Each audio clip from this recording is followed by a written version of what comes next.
ಗೃಹಿಣಿಯರಿಗೆ, ಯುವತಿಯರಿಗೆ, ಶಾಲೆಗೆ ಹೋಗುವ ಹೆಣ್ಮಕ್ಳಿಗೆ ಏನು ಹೇಳ್ತೀರಿ?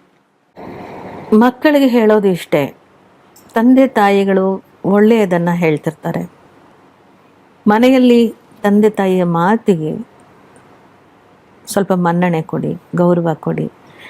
ಬರೀ ಈ ಕಿವಿಲಿ ಕೇಳಿ ಈ ಕಿವಿಲಿ ಬಿಡೋಕ್ಕೆ ಹೋಗಬೇಡಿ. ಕುಟುಂಬದ ಪರಿಸ್ಥಿತಿಯನ್ನು ಅರ್ಥ ಮಾಡ್ಕೋಬೇಕು. ಓದು ಅನ್ನುವಂಥದ್ದು ಅಹಂಕಾರನ ಬೆಳೆಸುವಂಥದ್ದಲ್ಲ. ನಯ, ವಿನಯ ಪ್ರತಿಯೊಂದು ಕೂಡ ನಿಮ್ಮದಾಗಬೇಕಾಗತ್ತೆ. ಸೊ ಆ ಅರ್ಥದಲ್ಲಿ ನೀವು ನಿಮ್ಮ ತಂದೆ ತಾಯಿಗಳ ಮಾತುಗಳನ್ನು ಕೇಳಿದ್ರೆ ಮುಂದೆ ನಿಮ್ಮ ಜೀವನದಲ್ಲಿ ಏನೋ ಒಂದು ಸ್ವಲ್ಪ ಸಹಾಯ ಆಗತ್ತೆ. ಅವ್ರ ಮಾತುಗಳು ಅಳವಡಿಸ್ಕೊಂಡ್ರೆ ಒಂದು. ತಂದೆ ತಾಯಿಗಳು ಅಷ್ಟೇ, ಹೇಳೋವರೆಗೂ ಹೇಳಿ, ಆದರೆ ಮಕ್ಕಳನ್ನು ಪ್ರೀತಿಯಿಂದ ಕಾಣಿ.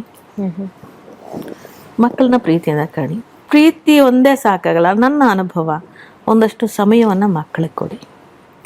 ಮಕ್ಕಳಿಗೆ ಅನಾಥ ಮನೋಭಾವ ಬರಬಾರ್ದು. ಈಗ ನನ್ನ ಮಗ ಬಹುಶಃ ಇವತ್ತಿಗೂ ನನ್ನ ಅವನ ಜೊತೆಲಿ ಮಾತಾಡ್ತಿದ್ರೆ ನನಗೆ ಆಗಾಗ ಅನಿಸ್ತಲೇ ಇರುತ್ತೆ ಅವನ ಮಾತಿನಲ್ಲಿ. ಅವನಲ್ಲೆಲ್ಲೋ ಒಂದು ಕಡೆ ಅನಾಥ ಮನಸ್ಥಿತಿ ಈಗಲೂ ಕಾಡ್ತಾ ಇದೆಯಾ ಅಂತ ತಾಯಿ ಸಿಗದೇ ಇದ್ದದ್ದು.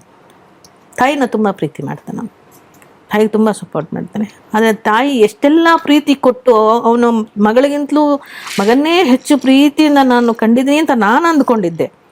ಆದರೆ ಪ್ರೀತಿ ಕೊಟ್ಟಿದ್ದಾಳೆ, ಸಮಯ ಕೊಡಲಿಲ್ಲ ನನಗೆ ಅಂತ. ಏನೇ ಆದರೂ ಅವನಿಗೀಗ ಒಬ್ಬ ತಾಯಿ ಹಾಗೆ ನೋಡ್ಕೊಳ್ಳೋ ಒಬ್ಬ ಹೆಂಡತಿ ಸಿಕ್ಕಿದ್ದಾಳೆ, ಅದೇ ಗ್ರೇಟ್. ಚೆನ್ನಾಗಿ ನೋಡ್ಕೋತಾ ಇದ್ದಾಳೆ. ಒಳ್ಳೇದಾಗಲಿ ಅವರಿಬ್ಬರು. ಸಾಕಷ್ಟು ವಿಚಾರಗಳನ್ನ ಚರ್ಚೆ ಮಾಡಿದ್ವಿ ಅಮ್ಮ. ಅಂದ್ರೆ ನಿಜವಾಗ್ಲೂ ಇಷ್ಟೊತ್ತು ಮಾತಾಡಿದ ಟೈಮಲ್ಲಿ ನನಗೊಂದು ಸ್ವಲ್ಪ, ನಾನು ಇನ್ನೊಂದು ಸ್ವಲ್ಪ ಗಟ್ಟಿ ಆದ್ನೇನೋ ಅಂತ ಅನ್ನಿಸ್ತು ನನಗೆ.